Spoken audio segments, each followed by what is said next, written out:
Approve کیا ہے. Thank you honourable senator Dilawar Khan. اعوذ باللہ من الشیطان الرجیم بسم اللہ الرحمن الرحیم.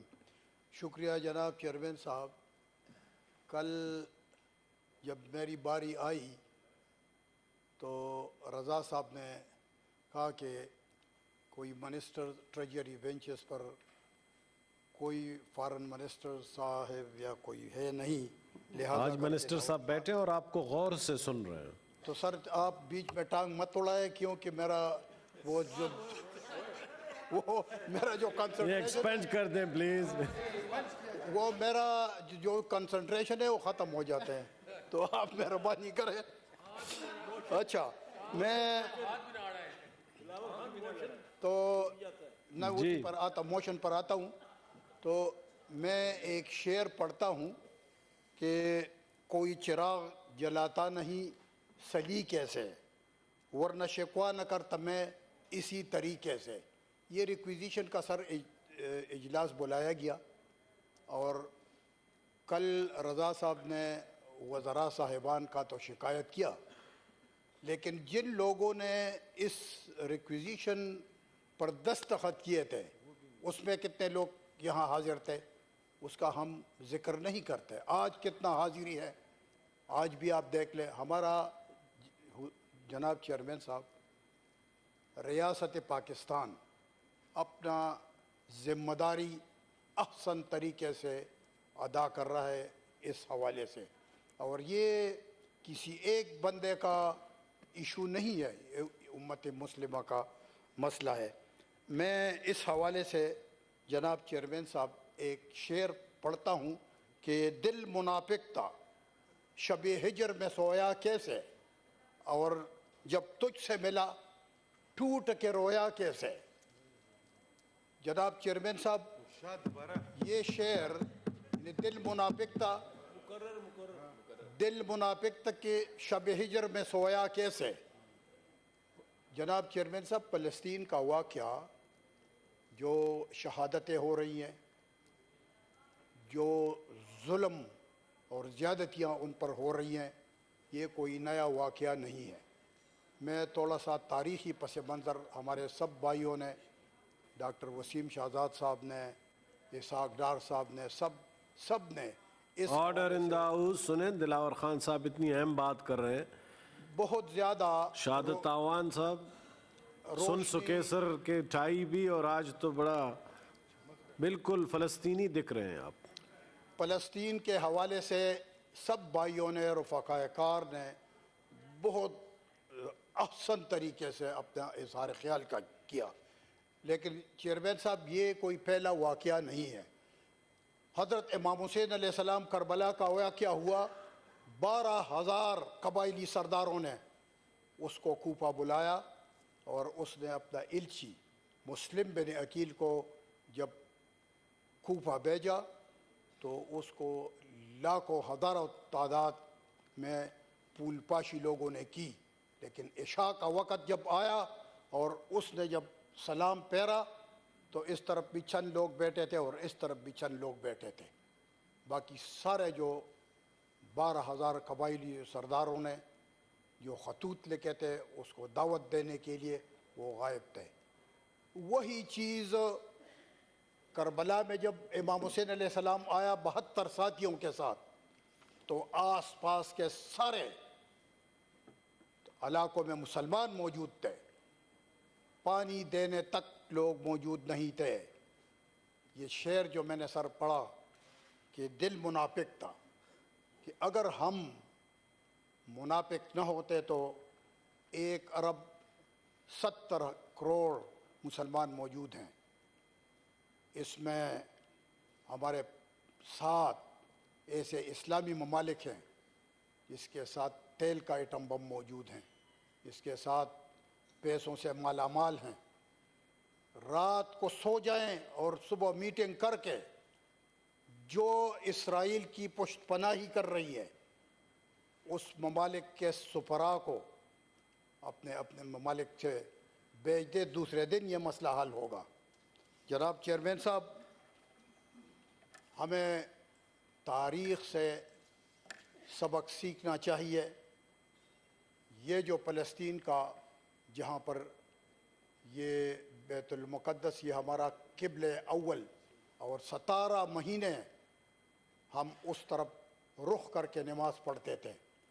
हज़रत उमर फ़ारूक रज़ियल्लाहु ताला अन्हु जब आया यरूशलेम में, उसने मेराज की निस्बत से इधर अक्सा का मस्जिद बनाया।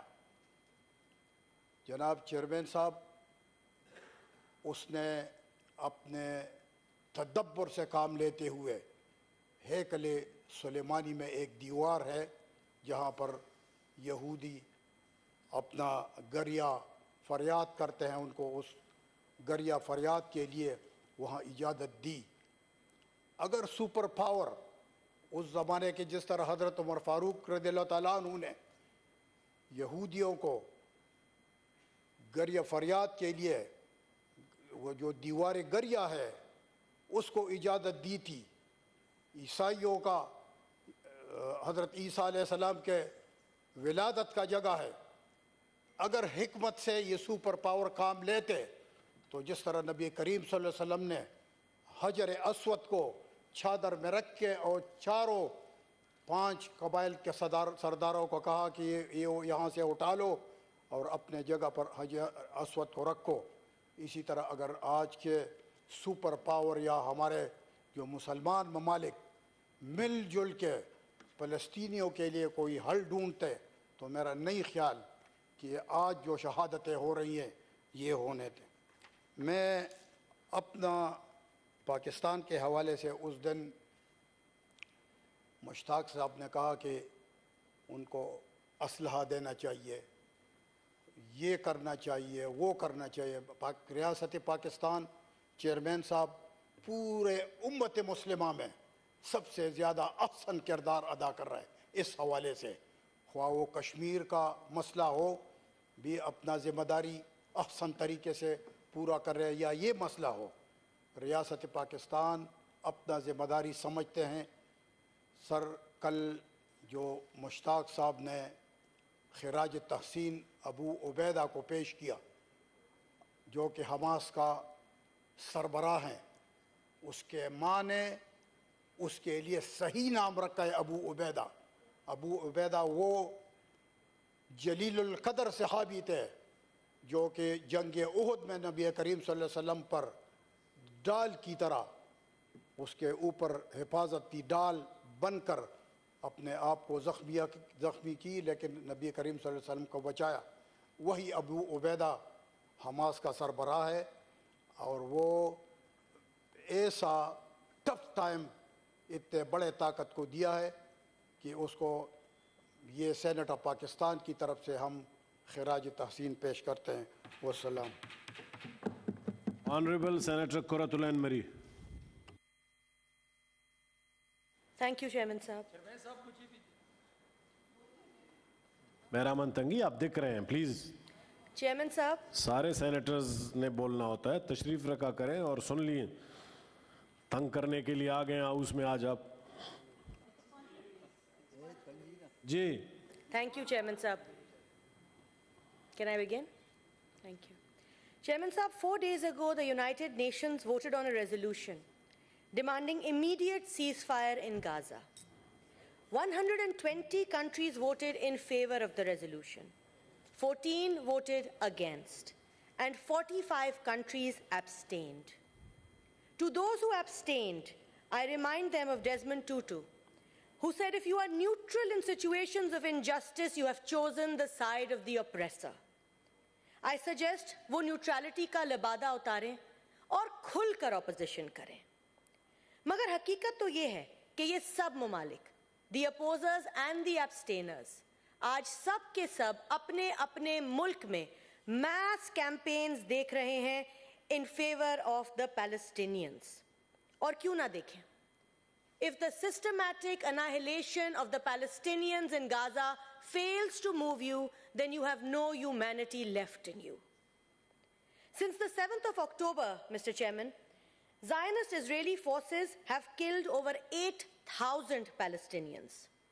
Not 8,000 militants, not 8,000 Hamas operatives, 8,000 civilians. And over 3,000 of these, Mr. Chairman, were children. The average age of those murdered by Israel in the past 2 weeks is 14, Mr. Chairman, 14. Children are now writing their names on their arms so that when they are killed, their parents are able to recognize them. Parents are collecting the limbs of their children and carrying them in plastic bags. Their children whom they birthed, whom they raised with love, now in plastic bags, Mr. Chairman. Gaza's Ministry of Education has officially ended the school year because all the students have been killed by Israeli airstrikes. Let that sink in. Israel has left nothing unscorched. The air in Gaza is filled with the stench of death, of burning flesh from the white phosphorus which Israel has used to wipe out entire families. 4 generations gone. They have bombed hospitals, schools, shelters, churches, mosques, homes. They have told Gazans to evacuate and then bombed the fleeing convoys.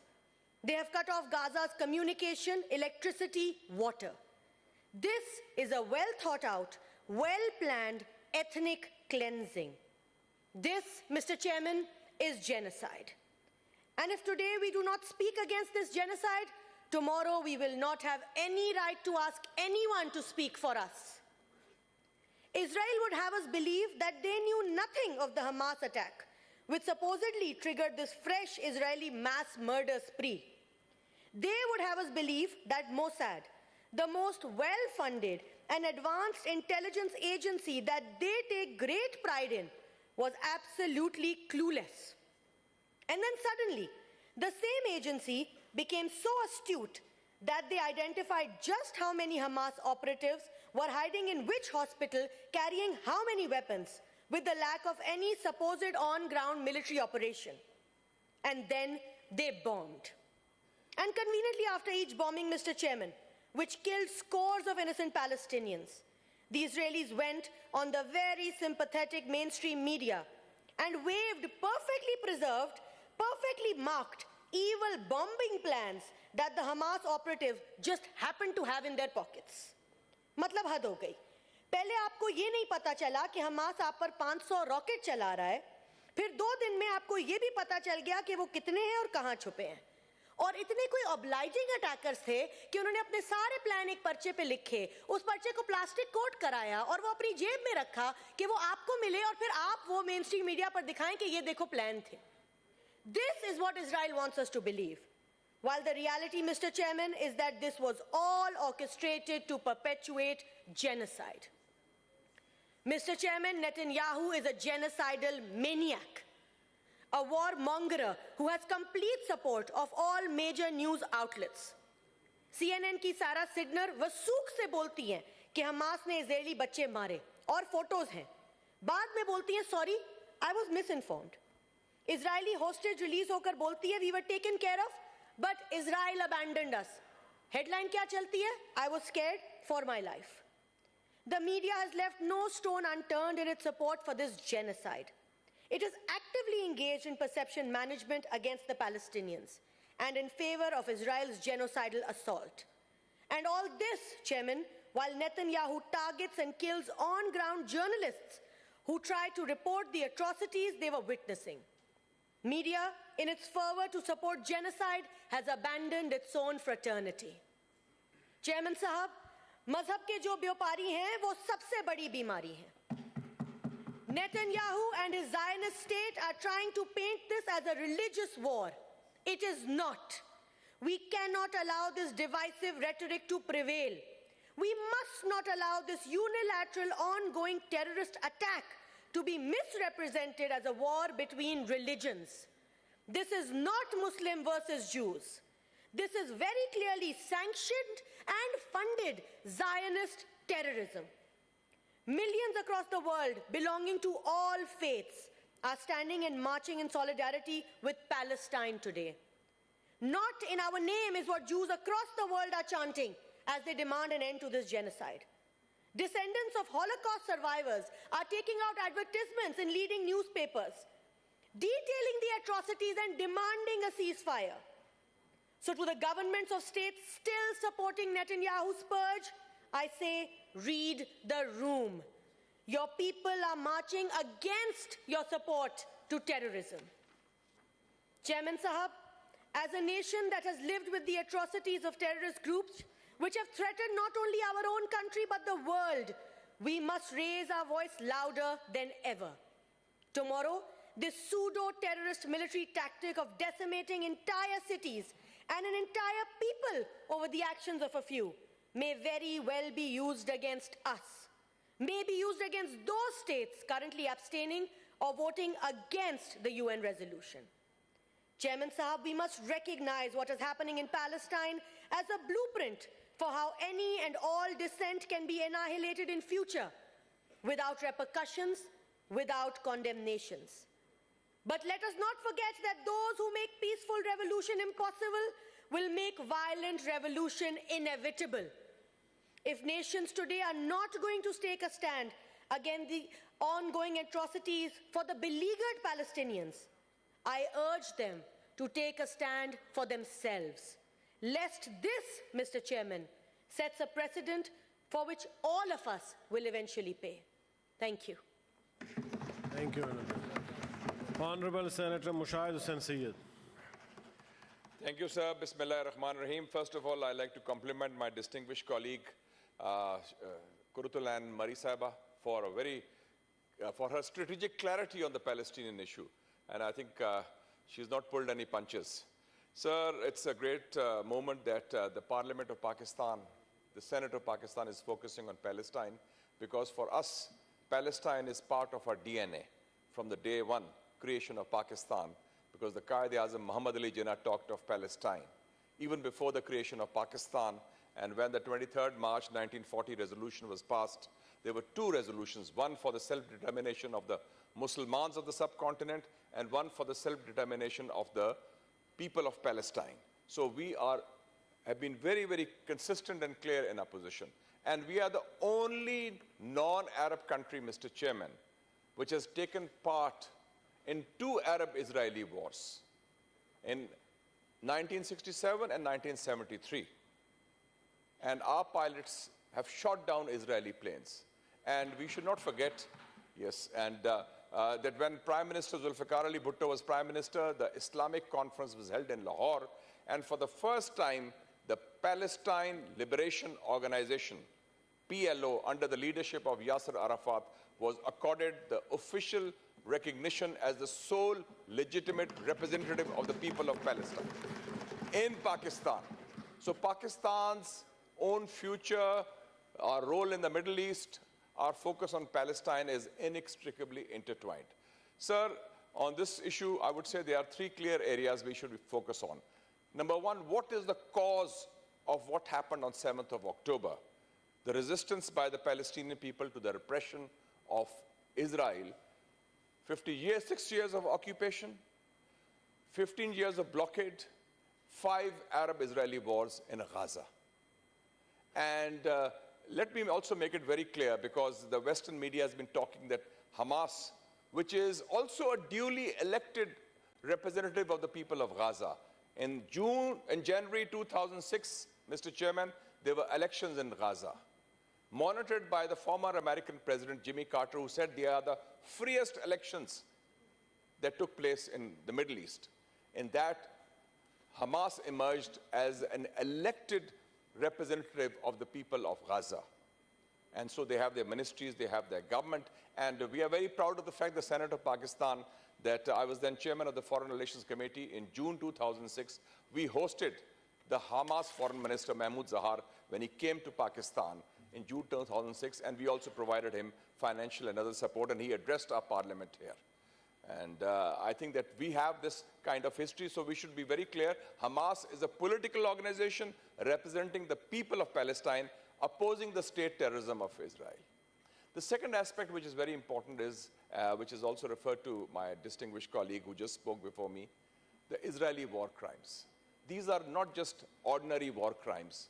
These are crimes against humanity, they are war crimes, and they are tantamount to genocide, carnage, ethnic cleansing of a kind that has not been seen in human history since the Holocaust of Second World War. Out of 35 hospitals, 19 have been smashed. Last night, the top cancer hospital of Gaza has been bombed. Then out of 2.3 million people, 800,000 are homeless. 30% of homes are already destroyed in Gaza. So the destruction is on a scale that is unprecedented. And here I would also like to mention that those who are complicit in these war crimes, especially the Western regimes, United States of America led by President Biden, UK led by Rishi Sunak, and the European Union also. They talk of human rights. They have been exposed as hypocritical regimes with double standards, because they have even opposed, Mr. Chairman, any ceasefire. And yesterday, the US Congress met for passing a new bill of $105 billion on aid to Israel and to Ukraine. So you can see that in this situation, they are partners in crime. But I would also like to commend the people of the West, Western public opinion, whether it's London, Paris, Berlin, New York, Jewish, Christians, Muslims, Hindus, Sikhs, they have all risen. And they've come out in the biggest and the most massive demonstrations in the West since the Iraq War. And who is a partner in crime apart from the West? India. India was the first country to speak about supporting Israel. And I think that has also been exposed. So Pakistan's stand should be very clear. We should call for an immediate end to the genocide in Gaza. We should call for the end of the Israeli occupation. We should call for the Palestinian state with Jerusalem at its capital.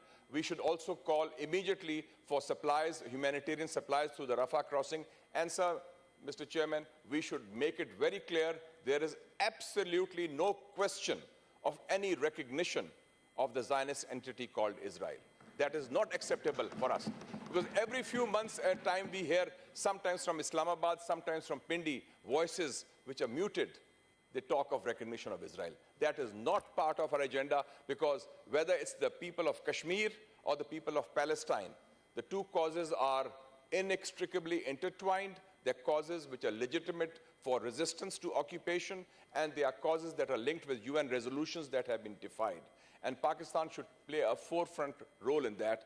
And Mr. Chairman, finally, I'd like to say that you should also send a strong letter to the Western parliaments also exposing these crimes, because they always tell us to do more. They give us long lectures on foreign policy, on human rights, on civil liberties. But even yesterday I saw people have been sacked in the West.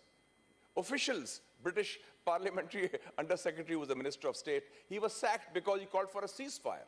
So much for freedom of expression on the issue of Gaza. And I salute President Erdogan of Turkey for taking a very strong stand.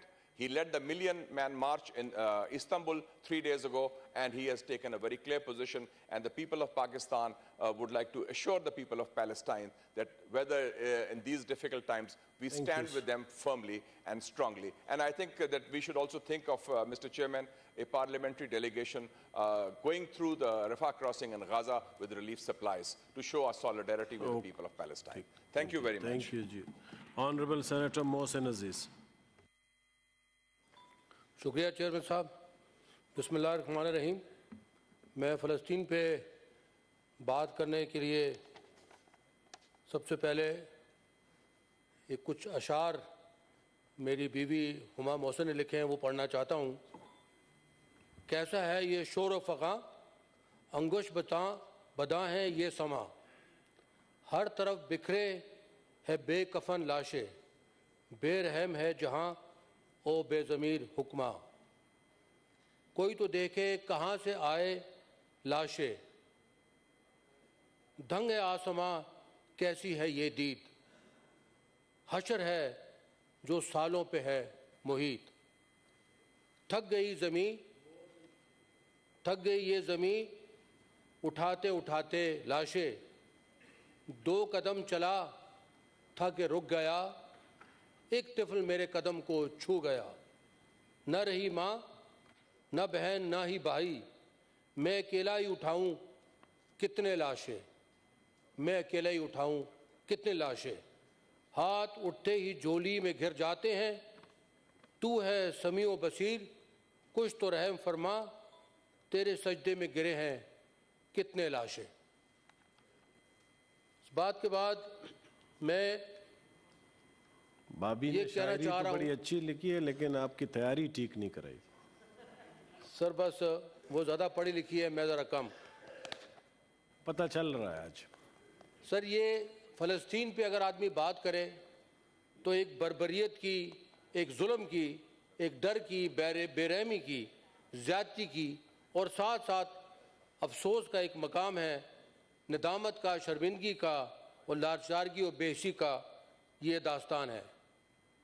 اگر ہم ظلم و زیادتی کی بات کریں تو پچھلے 70 سالوں سے بلکہ 75 سالوں سے یہ جاریت، بربادی اور جو خون کی ہولی کھیلی جا رہی ہے وہ پچھلے 20-22 دن میں اس کی انتہا ہو گئی۔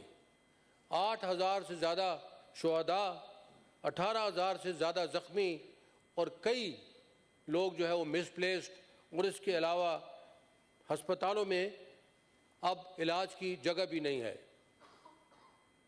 جگہ جگہ پر لاشیں پڑی ہیں، بجلی نہیں ہے، پانی ختم ہے، ادویات نہیں ہیں، انخلا کی بھی کوششیں جو ہیں وہ ناکام ہو رہی ہیں، اور غصہ ہے جو اسرائیل کا وہ کسی طریقے سے تھمنے کا، رکنے کا نام ہی نہیں لے رہا تھا کہ حماس کی کیسے جرأت ہوئی کہ اس نے ایک اس طرح کے طاقتور اور نشے میں دھت، طاقت کے نشے میں دھت، پیسے کے نشے میں دھت، اور سب کچھ اس کے پاس اویلیبل، اس کو کس طرح سے للکارا، اور کس طریقے سے یو این کے سیکرٹری جنرل نے یہ کہہ دیا، اور کیسے اس کی جرأت ہوئی کہ اگر دنیا میں کسی نے قیامت دیکھنی ہے تو وہ فلسطین جا کے دیکھے، جہاں پہ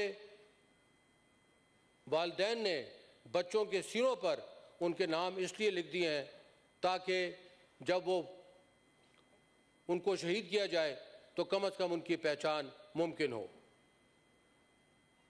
اور بچوں کی قبروں پہ یہ لکھ دیا گیا ہے کہ ہم تو مرے نہیں، آج بھی زندہ ہیں، مرے تو وہ لوگ ہیں جن کی آواز آج تک بند ہے۔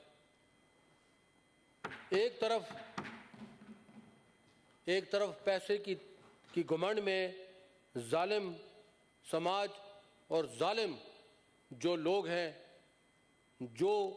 جن کے پاس میڈیا بھی ہے، جن کے پاس ہر طریقے کے وسائل بھی ہیں، اور جن کے پاس ہر طریقے کی ایمونیشن بھی موجود ہے، اور دوسری طرف یہ عالم ہے کہ بچوں کو اور باقی لوگوں کو ہسپتال میں ان کو ٹانکے لگانے کے لیے یا ان کے علاج کے لیے اینستھیزیا تک موجود نہیں ہے۔ ایسے جب ویڈیوز سامنے آتے ہیں تو آدمی کا دل دہل جاتا ہے، رونگٹے کھڑے ہو جاتے ہیں کہ یہ ہم کہاں پہ بیٹھے ہیں اور ہمارے سامنے یہ کیا ہو رہا ہے۔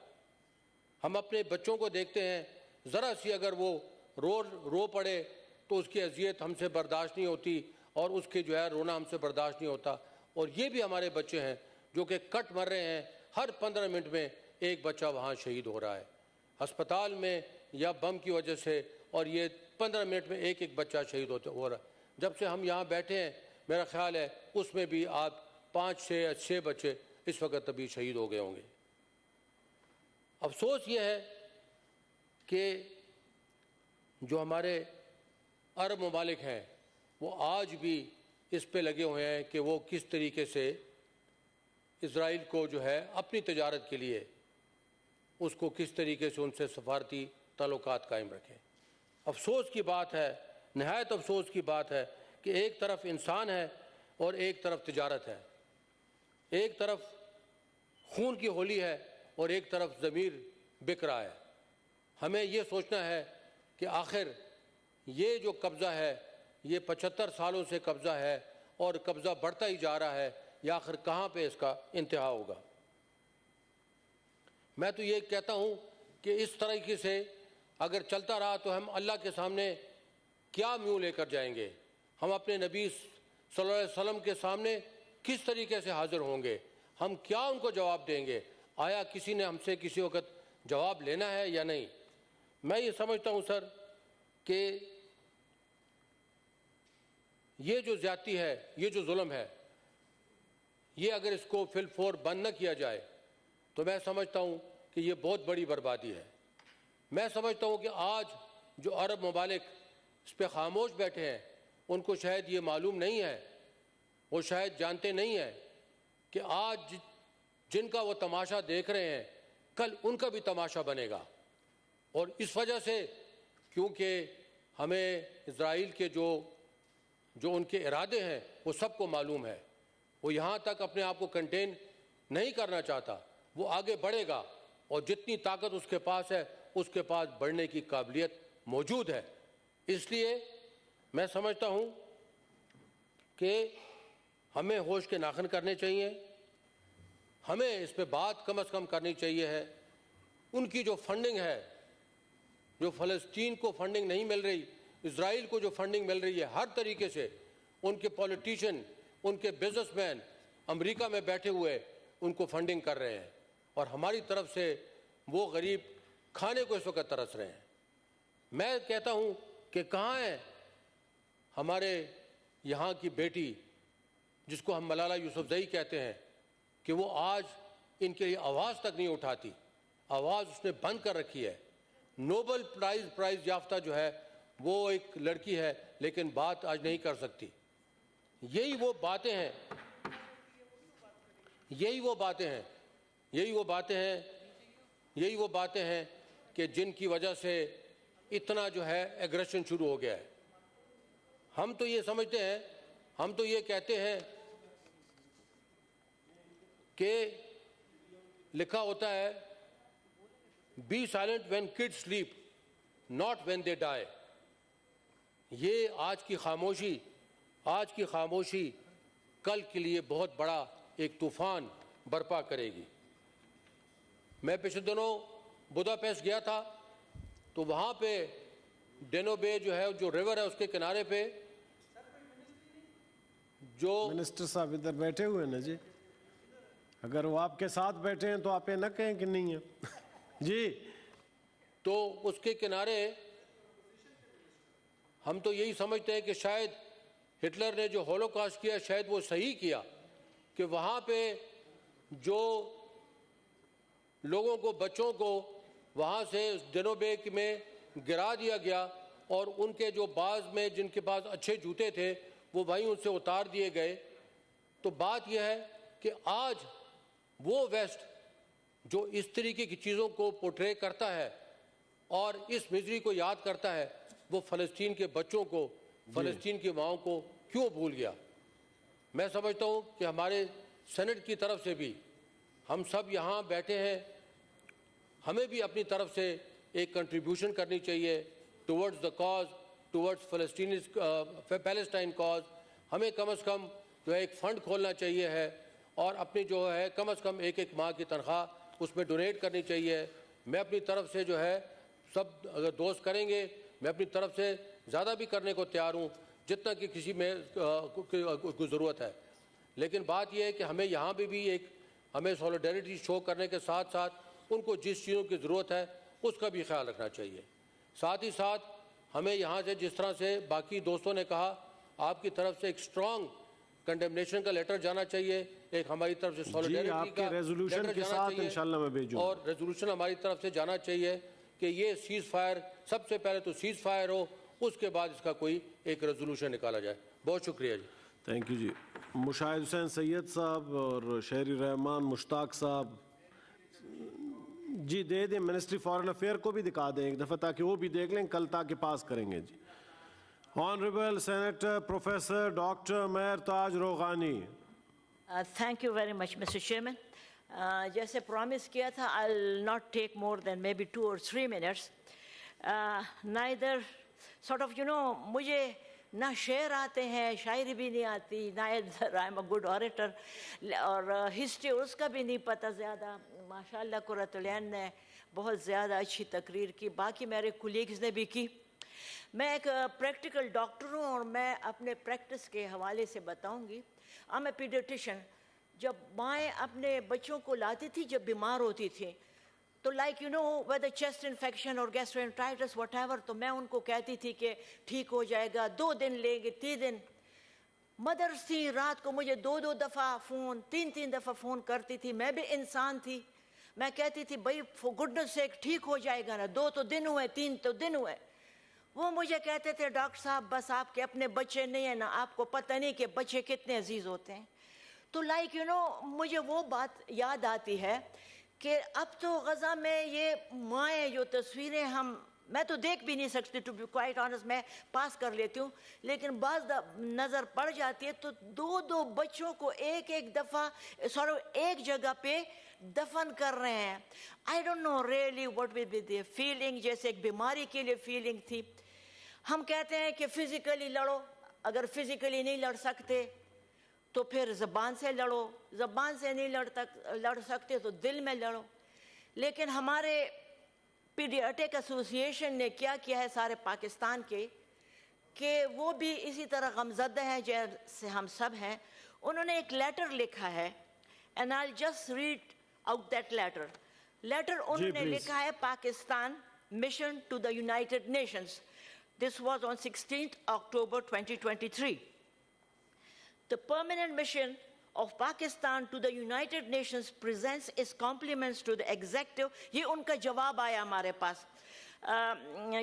Presents its compliments to the executive office of the Secretary General of the United Nations and has the honor to forward a letter jointly signed by the President and Secretary General Pakistan Pediatric Association and chairperson and convener of the Child Right Group Pakistan, requesting United Nations Security Council and world leaders to use their influence to bring an immediate ceasefire, stop genocide of Palestinians, and protect innocent lives in Gaza.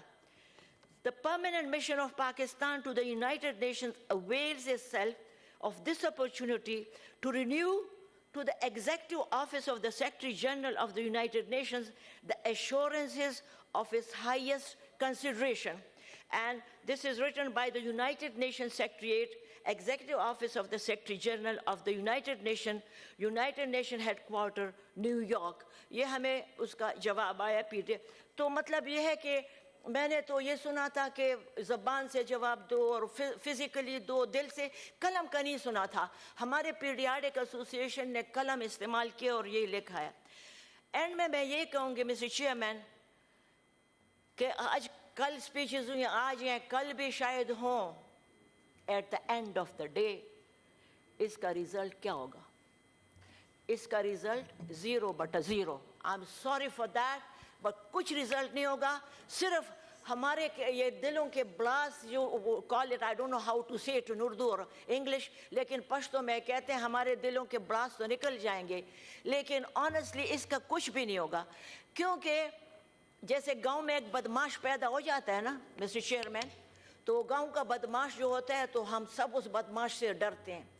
تو اس طرح universe بھی ہے, universe میں بھی بدماش پیدا ہو جاتے ہیں, اور ہمارے یونیورس میں اب امریکہ بدماش ہے اور اس کا بچہ جو ہے یہ اسرائیل بدماش ہے. تو اب یہ ہے کہ بس اسے ریئلی ود ہیوی ہارٹ, نہیں خدا کی قسم ایک بہت ہیوی ہارٹ کے ساتھ میں کہتی ہوں کہ بنے گا تو کچھ بھی نہیں. Time I shouldn't be say we wasting time.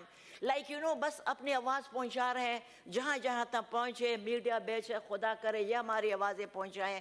Chairman صاحب آپ ہماری آوازیں پہنچائیں. Thank you very much, God bless you. Honourable senator امام الدین شوکین نہیں ہیں. سینیٹر محمد علی شاہ جاموٹ, سینیٹر طلع, سردار شفیق ترین, دوست محمد خان, پرنس احمد عمر احمد زئی, سعید ہاشمی, ڈاکٹر افنان اللہ خان, آصف کرمانی, کامران مائیکل, رانا محمود الحسن, حاجی ہدایت اللہ خان, حاجی ہدایت اللہ نہیں ہوئے جی. ہدایت اللہ خان الال رحمان نہیں ہے. شہری رحمان نہیں ہے. O N G. شہری صاحبہ.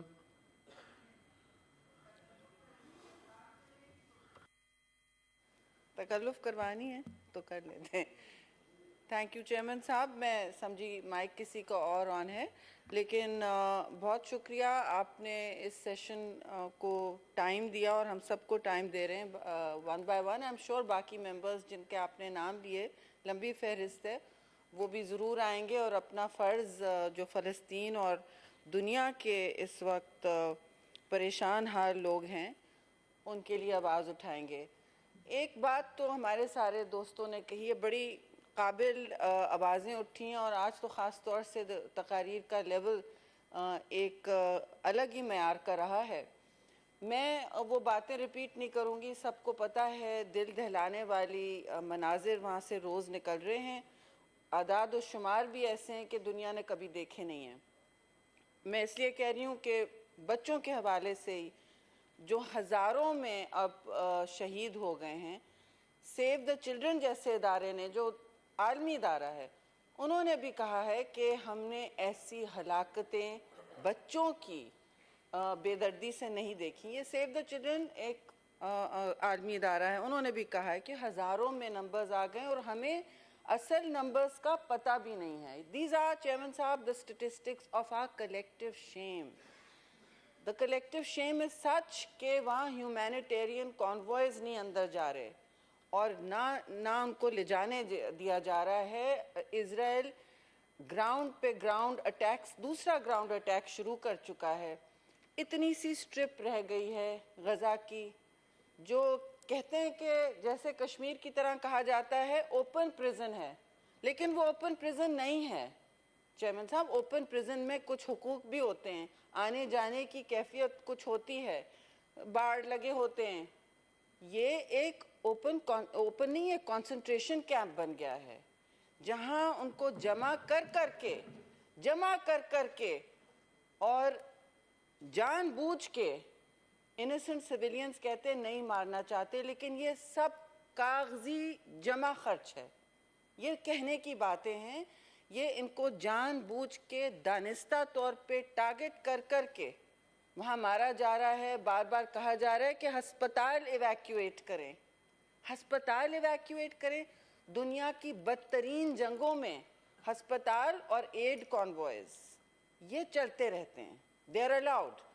جتنے کنونشنز جنیوا اور دوسرے وار کے یہ وائلیٹ ہو رہے ہیں اس سرزمین میں، میں سمجھتی ہوں جیتی دنیا نے نہیں دیکھا.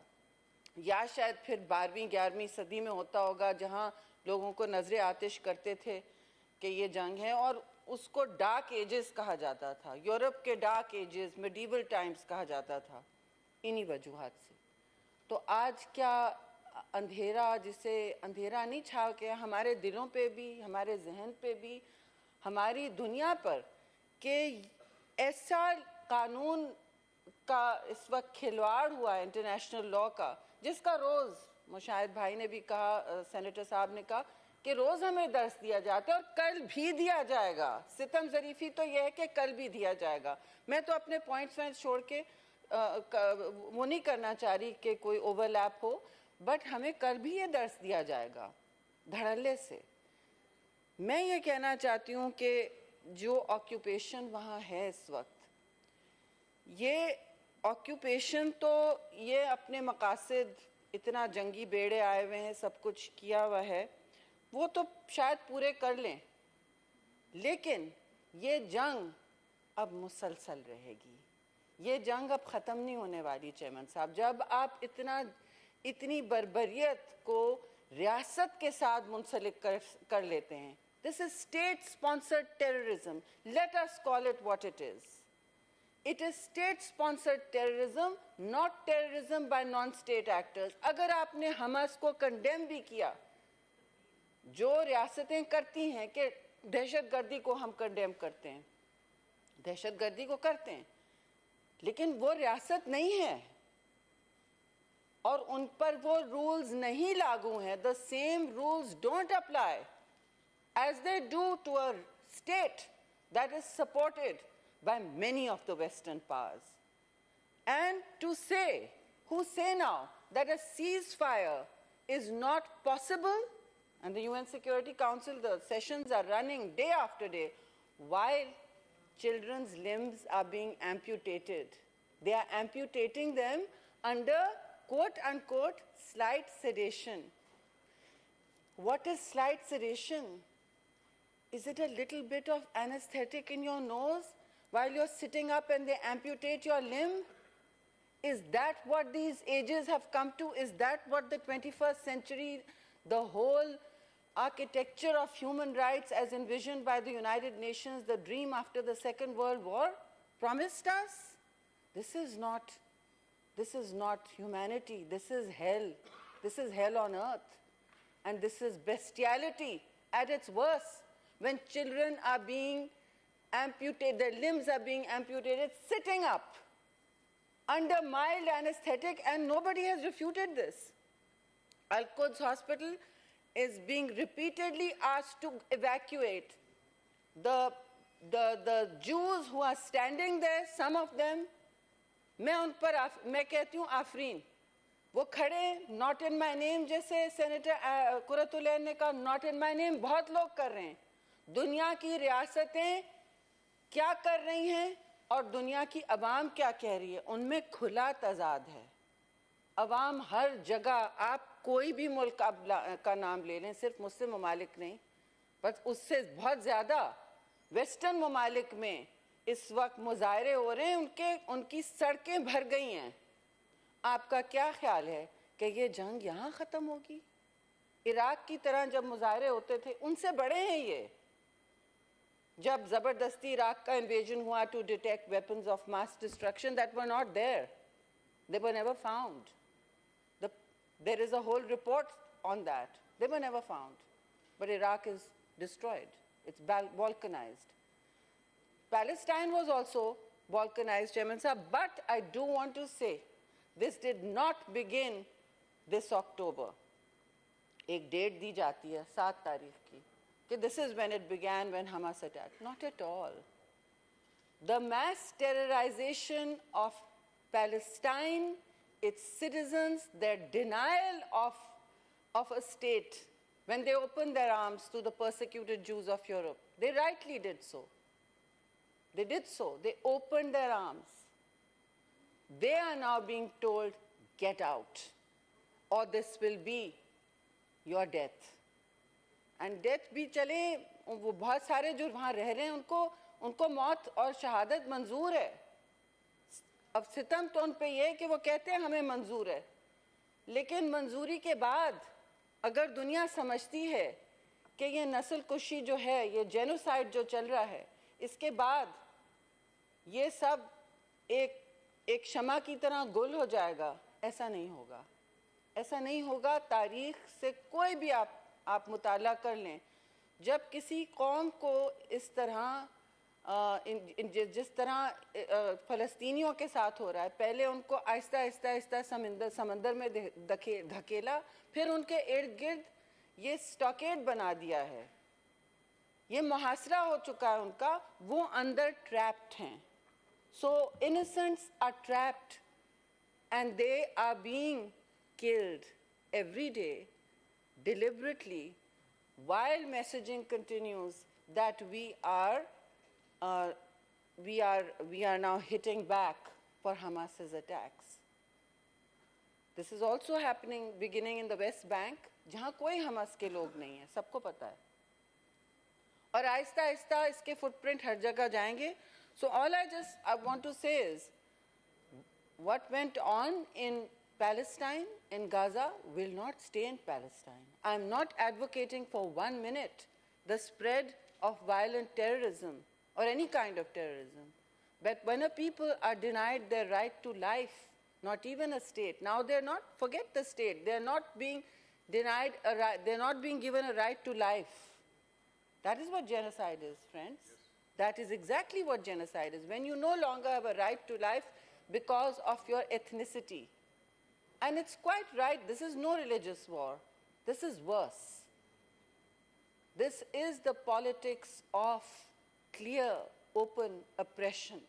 And it is state-sponsored violence, because who dared to challenge the geostrategic brat of the Middle East? Who dared? This is what is going on.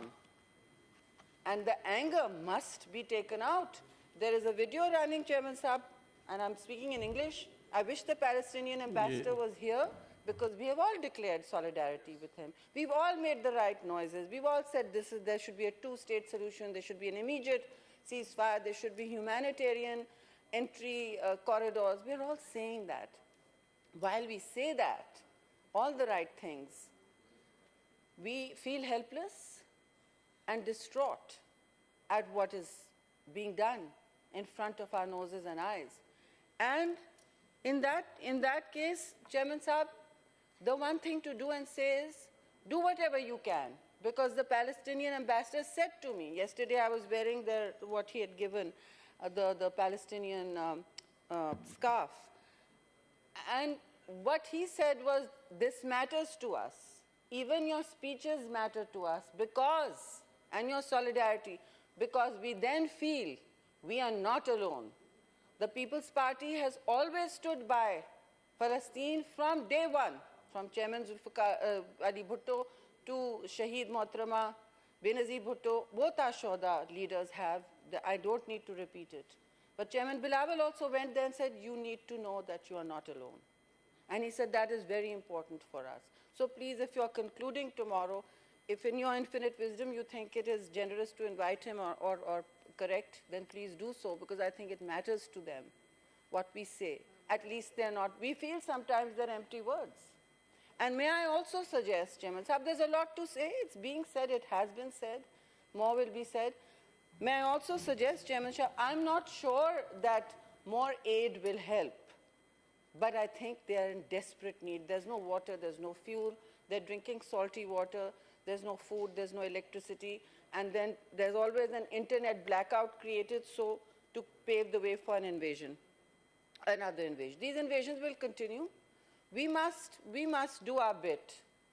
We are standing in the Senate of Pakistan.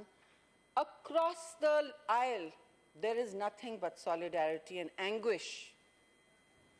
So in that solidarity, may I suggest that we all donate at least 1 month of our salary for a humanitarian, for the humanitarian package cause to be sent to them. Deliver whatever we can to this is our job.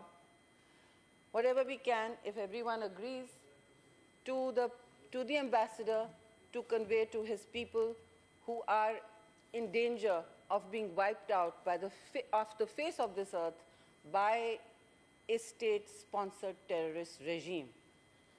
Thank you, Mr. Chair. Thank you.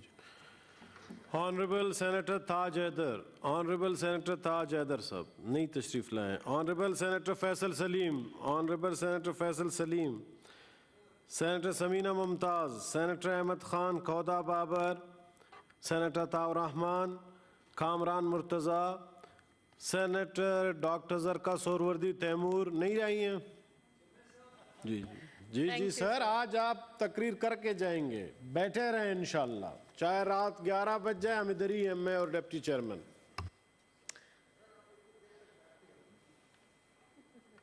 कौन नहीं बैठता? आप? मैं बैठ जाऊंगा, आप लोग तकरीर करने वाले बन जाएं, 12 बजे तक मैं इधर हूं। Thank you, Chairman Saab. It's very kind of you to give me time today. I would like to begin in English, because I feel there are messages we need to give to our brethren who understand English, and then later to our own people. I will give my message in Urdu. So I would like to say that I've heard everyone speak of, wanting to have human rights and wanting to have the West play its humanitarian role, wanting the United Nations to do its bit. But may I remind my friends that if we look at history and we look at how this entire story began in the last 150 years, we don't need to ask anyone. The story is open. It's written on the wall. Why can't we see? We are aware that the lovers of Zion got together in 1884 In Basel, Switzerland in 1897, the first Zionist conference was held under Mr. Theodor Herzl. We know that once the First World War started, the powers that be at that time sat down and an agreement was signed in 1916 by Mr. Sykes and Mr. Picot. Mr. Sykes was from Britain and Mr. Picot was from France, and they made the plan for the breakdown of the Ottoman Empire.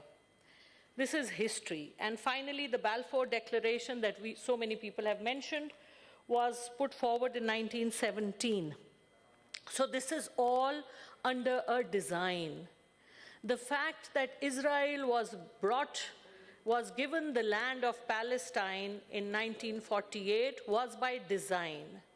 The fact that the land of Palestine is shrinking in the last 70 years, particularly after the war of 1967, it is all by design. And we need to stop fooling ourselves that if the United States of America has passed a bill to give $100 billion in aid to Israel or to Ukraine, this is all by design. If the Secretary of State, Mr. Anthony Blinken, goes to Israel and says, before being the Secretary of State, I am a Jew first. Mr. Joe Biden, who went to, who visited the Middle East a few weeks ago, his main intention of going there was to make the Palestinians who are stuck in that open jail where they're being killed, genocide is happening. He went to negotiate with the government of Egypt and Jordan to accept the Palestinians, give them the right of way out of Gaza. We know all this is happening, then who are we asking for help? We need to look at ourselves now. It is time we understand the duplicity of the people we are asking for humanitarian aid, or what Mr. Antonio Guterres, the Secretary General of the United Nations, gave a very balanced speech. The only phrase he said which brought him the ire of the Israelis, the Americans, and everyone was that what happened on October 7th did not happen in a vacuum. And that phrase brought a demand of resignation from the Secretary General, and I was looking at the United Nations website yesterday, and there was no mention of this phrase in the speech of the Secretary General. That is how strong the designs of these powers are. So we need, sir, to also remember that in 2014, when one Israeli soldier was kidnapped by Hamas, taken hostage, the Palestinians were bombed for 4 days for one Israeli soldier. So what do you expect from them? They are going to they want to wipe out the Palestinians. They want to take the land of Palestine, and they have the designs to make a greater Israel. So with all due respect to all of the powers who are supporting them, we say we know what you are doing. Our eyes are open, our hearts are bleeding. But please remember, Chairman Saab, with your honorable presence, we would like to remind them that what you sow today, you have to reap tomorrow. And their own people in all of these countries are speaking up. They are speaking up, they are standing up, and Jews are standing up. We see them in the parliaments of the UK, we see them in the European Union, we see them in Canada, we see them on the streets of the world. So please, hark to this. This kind of oppression cannot go on. अब मैं उर्दू में एक दो बातें करना चाहूँगी chairman साहब, ये तो थी उन लोगों के लिए जो अंग्रेज़ी समझते हैं। अपने लोगों के हवाले से मैं दो बातें करना चाहूँगी। सबसे पहले तो मैं मुनीर अकरम साहब को एक खिराज तहसीन पेश करना चाहूँगी। उन्होंने बहुत ज़बरदस्त तकरीर की اور جس طرح سے انہوں نے اس بات پہ زور دیا کہ کینیڈا نے جو امینڈمنٹ پاس پریزنٹ کی تھی اس میں اسرائیل کا نام نہیں تھا اور حماس کا نام بڑا بڑا تھا. So we are very very happy and honoured by the words he said. On the other hand, I was looking at our very honorable ambassador to the United States. انہوں نے ان کی ایک ٹویٹ میں دیکھ رہی تھی 28 اکتوبر کو ہمارے بہت آنریبل ایمبیسڈر یونائٹڈ اسٹیٹس میں جو ہیں جو اس سے پہلے آزاد کشمیر کے پریزیڈنٹ بھی تھے اور ان کی بیک گراؤنڈ بھی وہیں سے ہے. انہوں نے 28 تاریخ کو میک ڈونلڈ کارپوریشن کے ایگزیکٹو وائس پریزیڈنٹ اور گلوبل چیف سے ملاقات کی ہے. ٹائمنگ دیکھیں, timing is imperative in all of these things. اور انہوں نے کہا ہے کہ پروموٹ کریں گے strong partnership between the federation of chambers of commerce and industry Pakistan and the McDonald's corporation. اس وقت دنیا میں شور مچا ہوا ہے کہ وہ سب مصنوعات جو ہم لیتے ہیں ان آرگنائزیشن سے جو سپورٹ کرتی ہیں, یہ جو اس وقت قتل عام ہو رہا ہے, ان آرگنائزیشنز کو ہم چند دن ویٹ ہی کر لیتے ہیں ہمارے بڑے آنریبل ایمبیسڈر صاحب. اور یہ ایک بہت بڑا میسج ہے, یہ میسج لوگوں کے دل کو چیر گیا ہے. بہت افسوس ہوا ہے یہ دیکھ کے یہ کس قسم کی اسٹیٹ پالیسی چل رہی ہے کہ منیر اکرم صاحب ان کے پاس نیو یارک میں بیٹھے ہیں, وہ کچھ تقریر کر رہے ہیں اور ہمارے ایمبیسڈر صاحب کی یہ بات. تو ایک تو یہ مجھے پہنچانا تھا. دوسرا ایک سکوت ہے ہماری حکومت جو اس وقت انٹرم گورنمنٹ ہے. ہمارے فورن منسٹر صاحب کل تشریف لائے تھے, بہت آنریبل ہیں ہمارے لیے, لیکن میں ان کو یاد دلانا چاہوں گی علامہ اقبال کے الفاظ میں کہ فرد قائم ربط ملت سے ہے تنہا کچھ نہیں, موج ہے دریا میں اور بیرون دریا کچھ نہیں. اگر آپ اپنے عوام کی امنگوں کو نہیں سمجھتے, ان کو آگے عکاسی ان کی نہیں کرتے, تو پھر آپ کا فیلئر ہی ہوگا. اور علامہ اقبال کا ایک اور شعر جو میں پوائنٹ آؤٹ کرنا چاہوں گی, کیونکہ علامہ اقبال رحلت فرما گئے تھے دنیا سے اسرائیل کے بننے سے پہلے, تو ان کے جتنے بھی اشعار ہیں وہ اس سے پہلے کے ہیں. لیکن انہوں نے سورہ انبیاء کی 95 اور 96 جو آیت ہے اس کے حوالے سے انہوں نے ایک بڑا اچھا شعر کہا. انہوں نے کہا کہ, اور اس کے اوپر آج کل بڑا وہ بھی ہو رہا ہے, بڑا اس کا پرچار بھی ہو رہا ہے. بہرحال, کھل گئے یاجوج اور ماجوج کے لشکر تمام, چشم مسلم دیکھ لے تفسیر حرف ینسلون. سو اینی وے, کہنے کا سارا مقصد یہ ہے کہ ہم دیکھ رہے ہیں, ہم خوش نہیں ہیں, اور ہم چاہتے ہیں کہ ہماری قوم اور ہمارے لوگ تھوڑا جاندار جواب دیں, کیونکہ یہ جو کچھ ہو رہا ہے یہ صرف غزہ تک نہیں ہے, یہ پوری دنیا میں پھیلنے کا اس کا ڈر ہے. تو it is time that the Muslims and specially Pakistan, because Pakistan کا ایک لیڈرشپ رول ہے, we are the only Islamic state that is nuclear. اور نیتن یاہو صاحب نے بھی فرمایا کہ مجھے 2 ملکوں سے ڈر ہے, ایک ایران سے اور ایک پاکستان سے. تو پاکستان نے کرنا تو کچھ نہیں ہے, لیکن کم از کم ایک آواز, کچھ کرنے کی امید تو سب نے ہی دکھائی ہے. تو اینی وے, بہت شکریہ چیئرمین صاحب, آئی ایم ویری گریٹفل, آپ نے مجھے وقت دیا. Thank you. Honourable senator Saleem Mandviwalla صاحب, honourable senator Faisal Saleem, honourable senator Zeeshan Khanzada, honourable senator Abida Azeem. شکریہ جناب چیئرمین, آپ نے موقع دیا. پہلے مجھے شکریہ چیئرمین صاحب, آپ نے موقع دیا. بہت دکھ اور افسوس کا مقام ہے کہ فلسطین پر ہر قسم کا ظلم جاری ہے, اور ساتھ ہی عالم اسلام جو خاموش تماشائی بنے بیٹھے ہوئے ہیں. چیئرمین صاحب, اس وقت اسرائیل کی بمباری سے تقریباً 8000 سے زائد لوگ شہید ہو چکے ہیں اور 4000 سے زائد بچے شہید ہو چکے ہیں, 10 لاکھ سے زائد لوگ بے گھر ہو چکے ہیں. اور اس پر چیئرمین صاحب لوگ بے گھر ہو چکے. اس وقت غزہ میں لوگ بے گھر ہو چکے ہیں, اور اس وقت غزہ میں خوراک, پانی اور ادویات کی شدید قلت ہے. پاکستان کو اس میں اپنا اہم رول ادا کرنا چاہیے. غزہ تک رسائی حاصل کرنا ہوگا ان کو, تاکہ ان کو خوراک, ادویات اور جو دوسری چیزیں ان کی فراہمی کر سکے. اور چیئرمین صاحب, OIC کے ذریعے ہمیں اور یونائٹڈ نیشن کے ذریعے ہمیں اپنی آواز اٹھانی چاہیے, اور اس پر इस पर अक़वाम मुत्तहिदा को भी एक्शन लेना चाहिए ताकि और कुछ नहीं हमारा अजाला इसमें हो।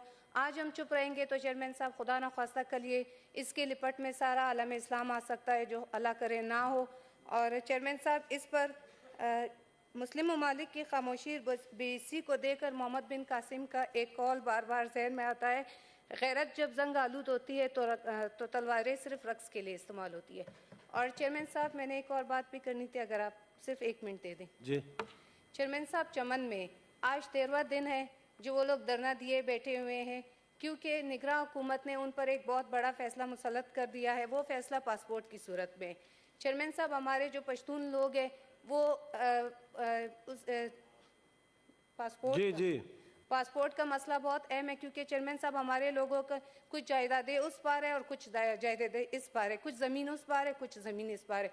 और हमारे जो लोग एक दूसरे से रिश्तों में मुंसलिक है, अब खुदा ना खास्ता अगर कोई मर जाता है तो क्या उनकी मियत के लिए भी पासपोर्ट बनाना पड़ेगा, जो कि चेयरमैन साहब हमारे पश्तूनों को ये किसी कीमत पर कबूल नहीं।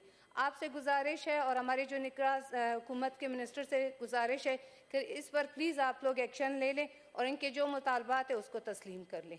थैंक यू सेनेटर साहिबा जी। सेनेटर कामरान माइकल नहीं हैं जी।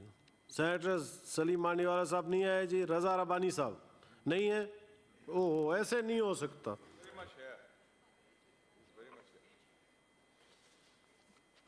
जिन जिन के नाम मैं ले रहा हूं और वो नहीं है, उसमें रिक्विजिशन सेशन है, बाद में मैं उनको बोलने नहीं दूंगा जी। जी अभी आप बाद में आए हैं ना जी।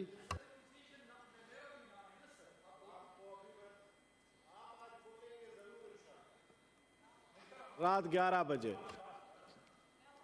जनाब चेयरमैन साहब, वैसे तो शायद मैं इतनी मुफस्सल तकारीरों के बाद बात ना करता, गो के अच्छा रजा साहब, मैंने कुछ पॉइंट्स बनाए हुए हैं, लेकिन सेनेटर शेरी रहमान की तकरीर के बाद जिस तरीके से उन्होंने मंजर कशी की, बिलखसूस बच्चों के बारे में, तो मैं बैठे बैठे मुझे ये बात याद आई कि कुछ अरसा पहले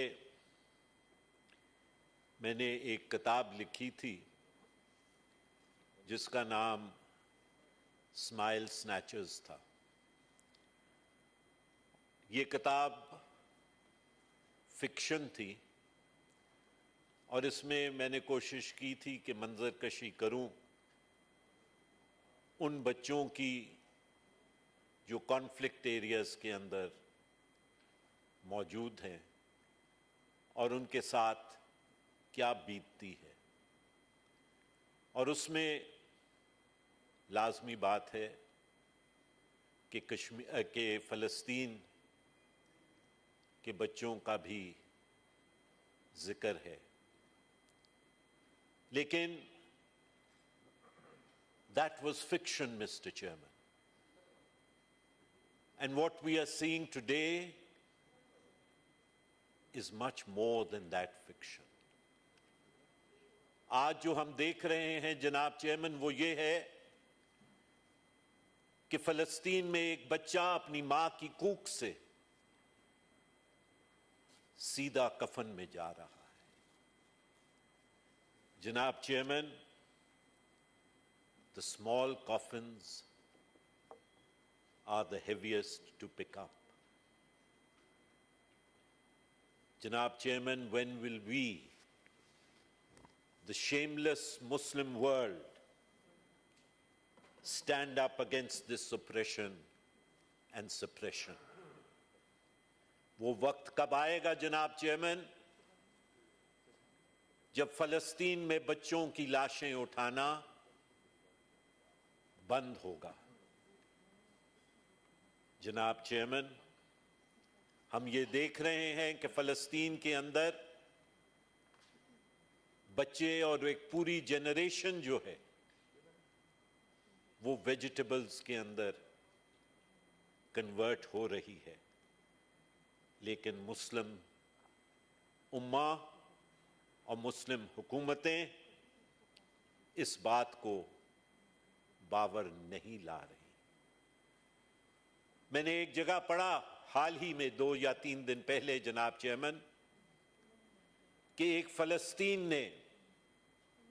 فلسطینی نے ٹرکش ٹی وی کے اوپر ایک میسج بھیجا اور اس میں اس نے کہا and I quote, "Tell Muslim countries not to offer funeral prayers for us. We are alive and you are dead." جناب چیئرمین، آج ہم یہ سنتے ہیں کہ امریکی سامراج یہ بات کہتا ہے کہ یہ اسرائیل کا رائٹ ٹو سیلف ڈیفense ہے، پر کیا رائٹ آف سیلف ڈیفense کے اندر ماس مرڈرز جس میں بچے اور بوڑھے اور خواتین شامل ہوں، کیا یہ رائٹ آف سیلف ڈیفense ہے جناب چیئرمین؟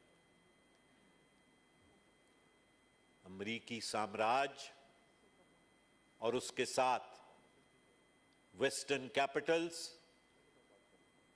جینوسائیڈ کا اور وار کرائمز کے متحرک ہو رہے ہیں جناب chairman.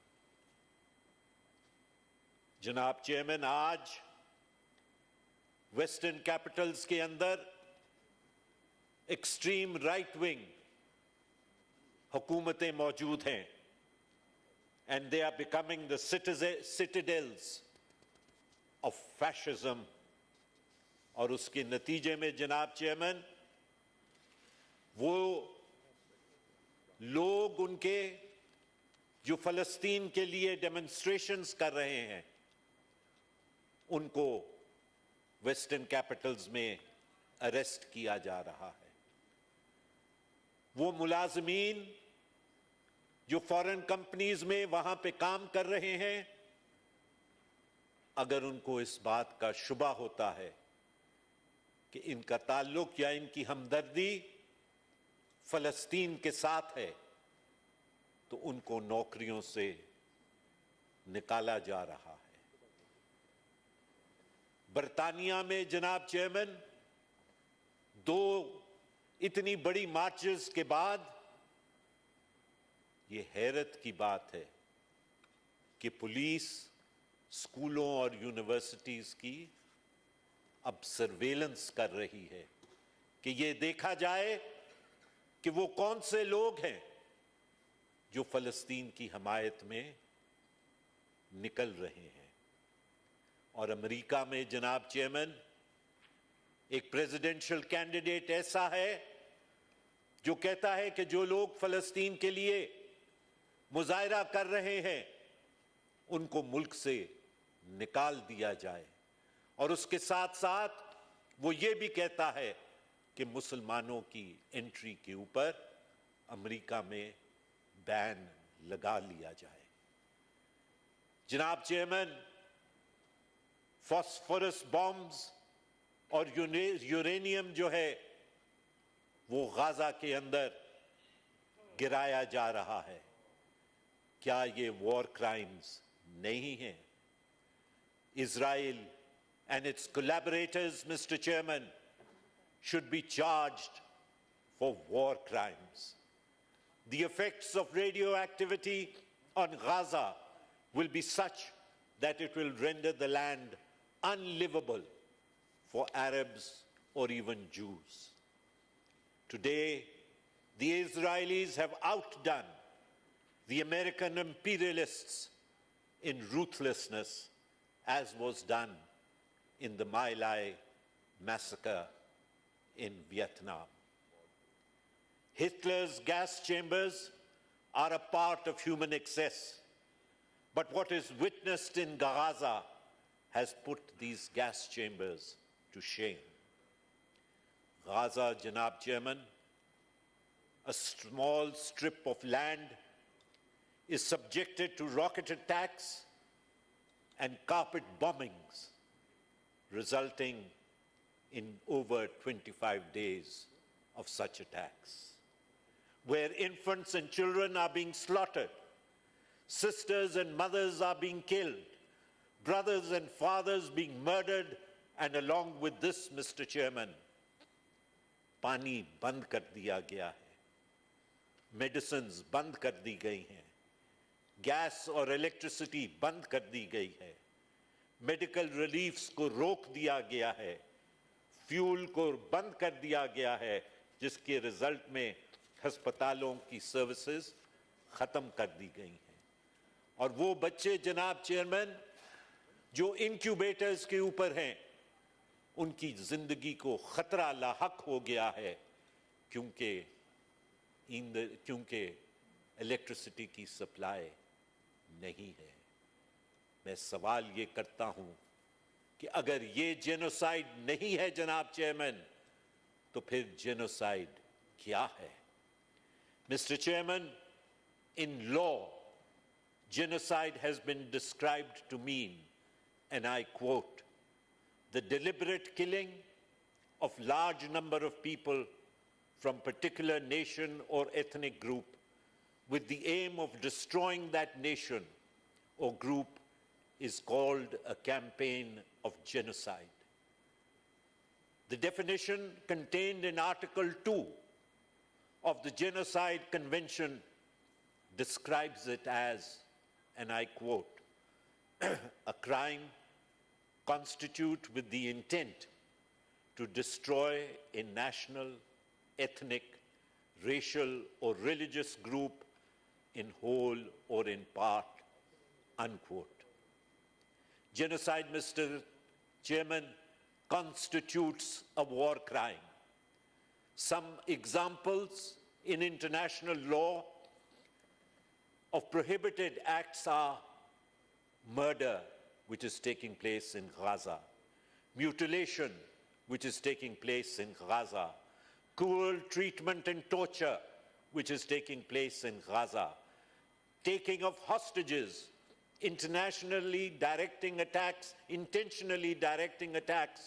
against the civilian population, which is taking place in Gaza, intentionally directing attacks against buildings dedicated to religion, education, art, science, or charitable purposes, or historical monuments, which is taking place in Gaza.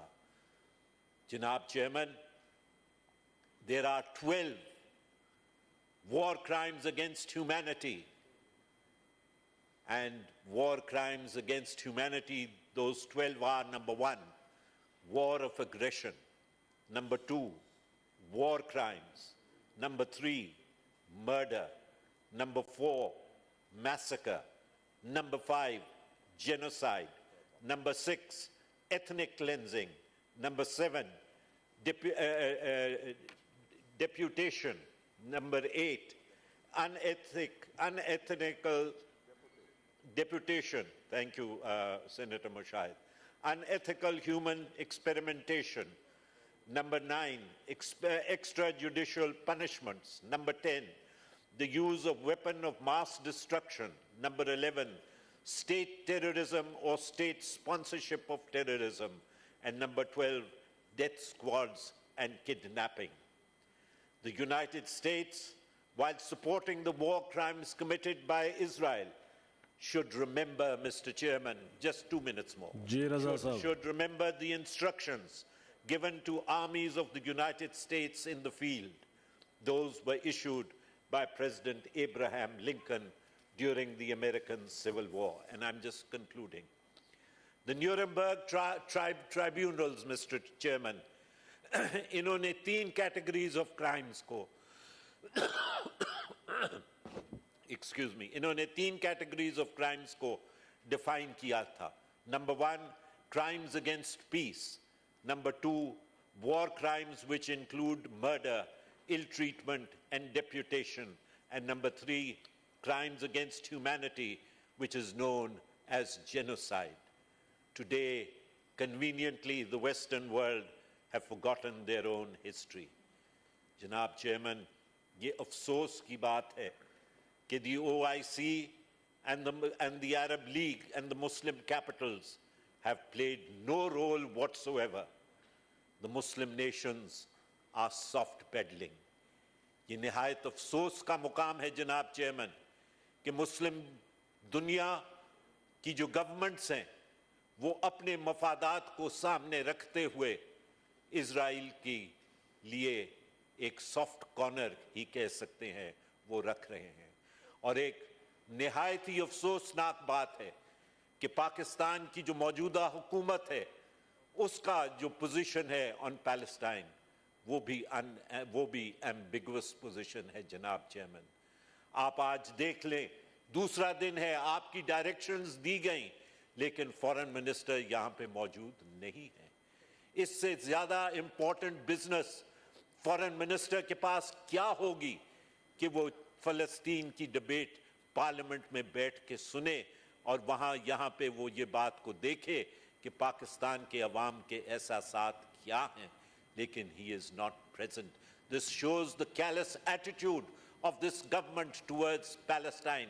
लेकिन मैं फ़लस्तीन के आखिर में जनाब chairman क्या बात को रोऊं जब ये हुकूमत कश्मीर के मसले के ऊपर जो कर्फ्यू क्लॉक लगी हुई थी सरीना होटल के सामने, जब ये हम हुकूमत अमरीकी और भारतीय खुशनुदी के लिए उस क्लॉक को हटा सकती है तो फ़लस्तीन तो दूर की बात है। आखिर में मैं आपके तवस्सुत से इस फ्लोर के तवस्सुत से फ़लस्तीन के अवाम को पाकिस्तान के अवाम के का ये पैगाम देना चाहता हूँ that we stand by the people of Palestine. Thank you, sir. Honorable Senator Sania Nishtar. नहीं हैं जी। Honorable Senator Khalida Ateeb साहब।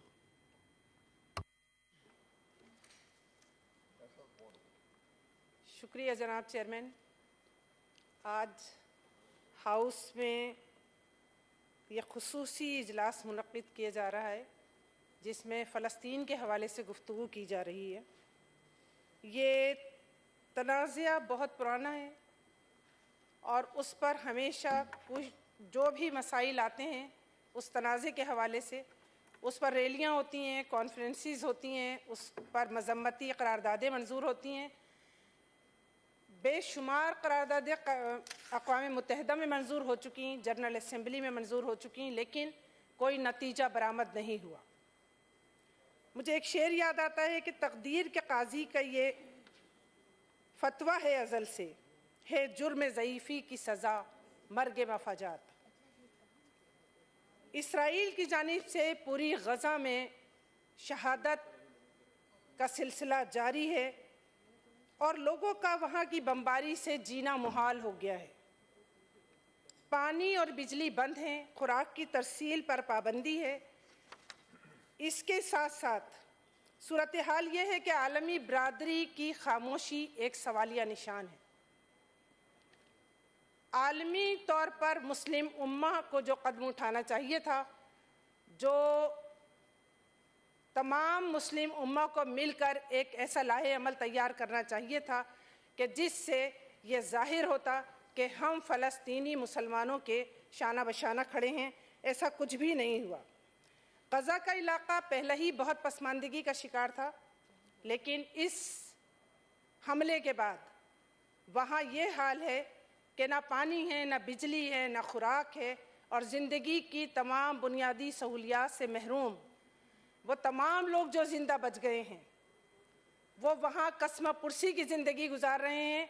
जिस किस्म की वीडियोस हम देखते हैं जहाँ बच्चे बहुत बिलबिलाकर अखबारी नुमाइंदों को, टीवी चैनल्स को बता रहे होते हैं कि हमारे माँ बाप मर गए हैं और हम यहाँ सर्दी में अब अपना वक्त गुजारने पर मजबूर हैं, वो वीडियोस देखी नहीं जाती।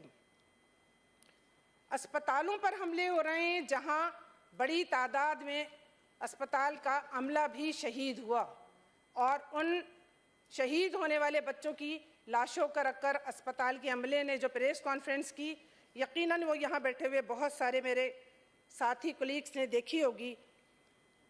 इसी तरह गज़ा की एक यूनिवर्सिटी पर हमला किया गया और ये कहा गया कि यहाँ पर इस मस्जिद में ट्रेनिंग कैंप कायम है और यहाँ पर असलाह तैयार किया जाता है।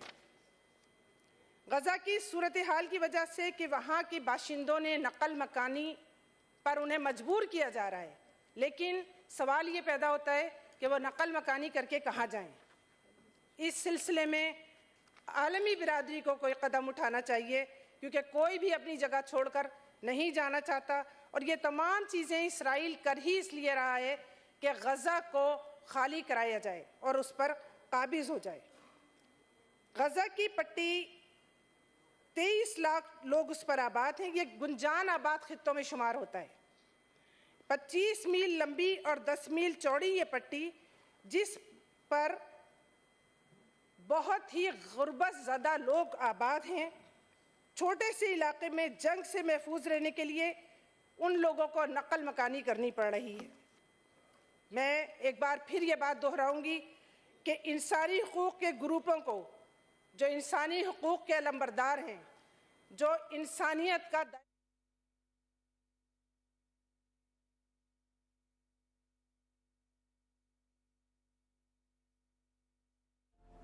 Pakistan is not interested in the long-term solution or having discourse around that. At the moment, we need to protect the innocent civilian Palestinian lives, and that is of utmost urgency. Would you please share with us the main development and achievement of CPEC for Pakistan? Let me remind you, when we initiated this around 10 years back, along with our Chinese partners, the world was projecting Pakistan to either become a dysfunctional or a failed state.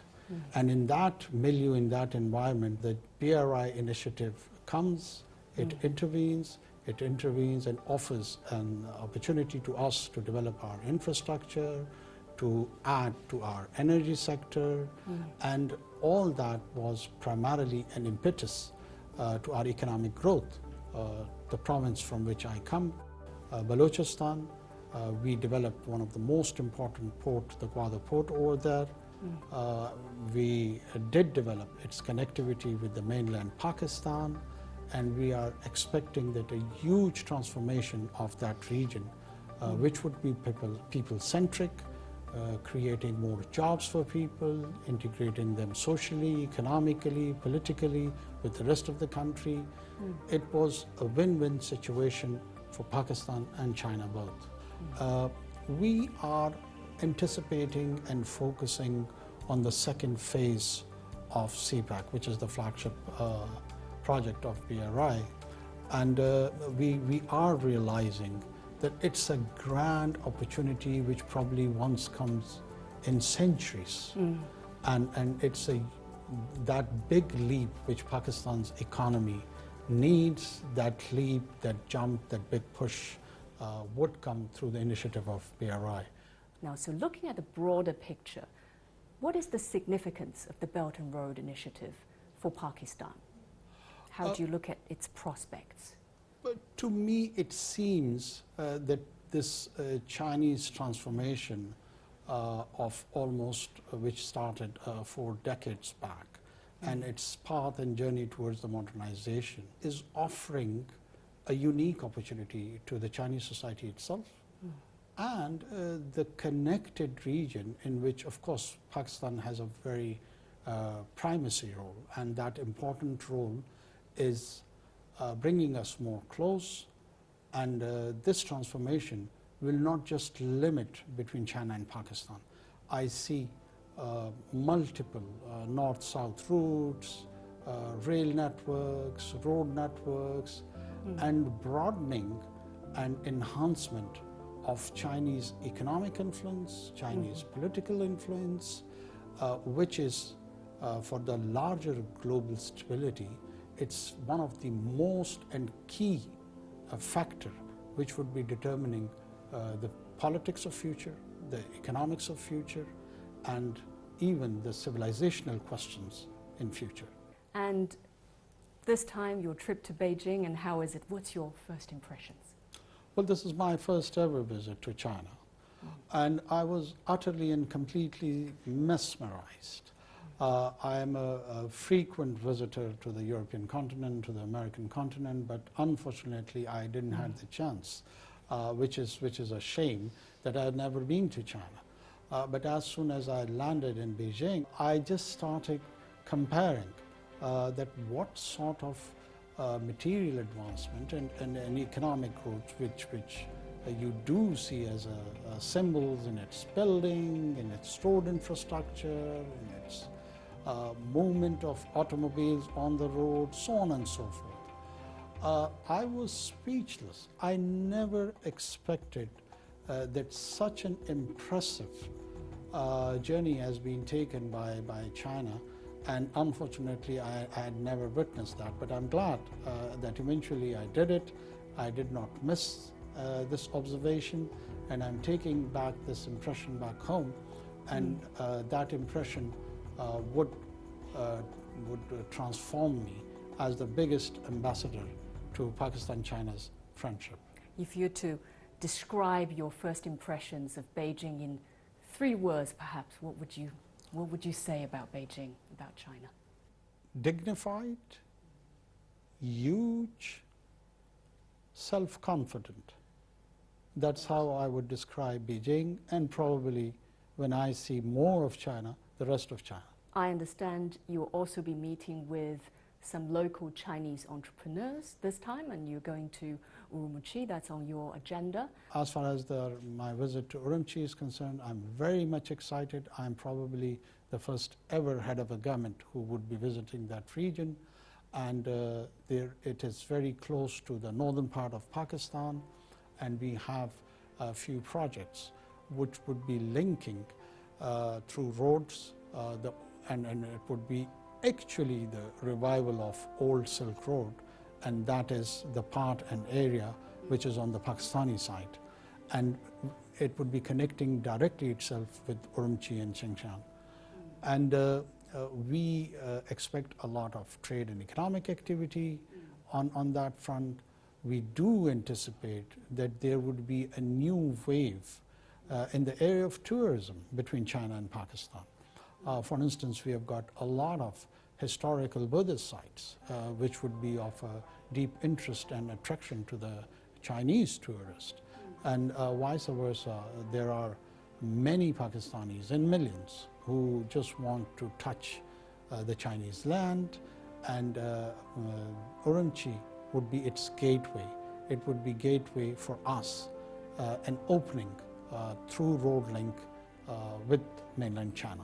Sure. Is that why you're making this special visit to Urumqi, as it becomes this linkage point? It is pivotal. It is pivotal for both of us, I feel. It is the entry point. It is the opening gate to us and to mainland China, both.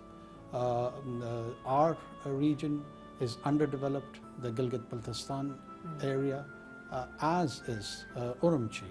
So it offers an economic opportunity to both sides, that the both sides take benefit from this initiative, and that initiative, I feel, would transform the social life of the people, the economic life of the people, and that pathway of modernization which is specific to the agenda of President Xi would actually be a practical opportunity to realize that.